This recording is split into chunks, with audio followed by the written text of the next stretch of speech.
అమ్మ తిట్టినా నాన్న తిట్టినా ఇంట్లో వాళ్ళు ఎవరైనా ఒక మాట అనుకున్నా ఆ రక్త సంబంధాల్లో కమ్యూనికేషన్లో ఏదైనా చిన్న గ్యాప్ వచ్చినా వాళ్ళ బంధాలు మాత్రం చెక్కు చెదరు. ఆ బంధం గొప్పదే, కానీ దాన్ని అర్థం చేసుకోరు చాలా మంది. దాన్ని అర్థం చేసుకోక దాన్ని పెద్దది చేసుకుని అనవసరంగా కళ్ళు మూసుకుపోయి కావాల్సిన వాళ్ళనేమో దూరం చేసుకుంటుంటారు, అక్కలేని వాళ్ళనేమో దగ్గర తెచ్చుకుంటూ ఉంటారు. అంటే ఆ రిలేషన్షిప్ అనేది ఒకవేళ కోపంలో ఒక మాట అన్నా, కోపంలో ఒకవేళ తిట్టినా, కోపంలో ఒకవేళ చేయి చేసుకున్నా మన పెద్దవాళ్ళు మన మీద, ఆ బంధం ఎక్కడికి పోదు. నన్ను ఒక మాట అనేశారు మా వాళ్ళు, నన్ను ఒక మాట అనేశాడు మా నాన్న, నన్ను ఒక మాట అనేశారు మా అమ్మగారు, నన్ను ఒక మాట అనేశాడు మా అన్న, నన్ను ఒక మాట అనేసింది మా అక్క అని అనుకోవడం అంటే అది మూర్ఖత్వమే. ఎందుకంటున్నానంటే ఇంట్లో ఉన్నటువంటి బంధం బయట ఉండదు, ఇంట్లో ఉన్నటువంటి ఆ రిలేషన్ బయట ఉండదు.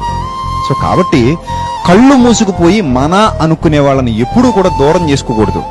ఎందుకంటే అలాంటి రిలేషన్షిప్, అలాంటి బాండింగ్ కావాలంటే మనకు మళ్ళీ బయట దొరకదు.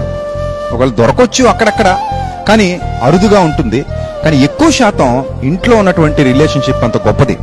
దాన్ని అర్థం చేసుకోవాలి. కానీ చాలా మంది నవేడేస్ పిల్లలు అర్థం చేసుకోలేకపోతున్నారు. అర్థం చేసుకోలేక మా నాన్న అసలు కరెక్ట్ కాదు, మా అమ్మ అసలు కరెక్ట్ కాదు, మా నాన్న ఎప్పుడు తిడతా ఉంటాడు, మా అమ్మ ఎప్పుడు ఎదురు చెప్తా ఉంటది.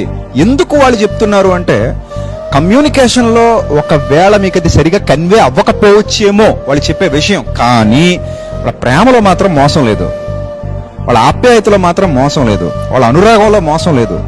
వాళ్ళు మిమ్మల్ని మనస్ఫూర్తిగా ప్రేమిస్తున్నారు, మనస్ఫూర్తిగా మీ బ్రతుకు బాగుండాలని కోరుకుంటున్నారు, మనస్ఫూర్తిగా మీ జీవితానికి వాళ్ళు మేలే చేస్తారు.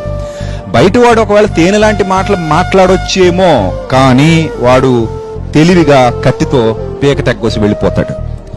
కాబట్టి ఆ రిలేషన్షిప్ అనేది, ఆ కమ్యూనికేషన్ అర్థం కాకపోయినా రిలేషన్షిప్ అనేది ఎప్పుడు గొప్పదే.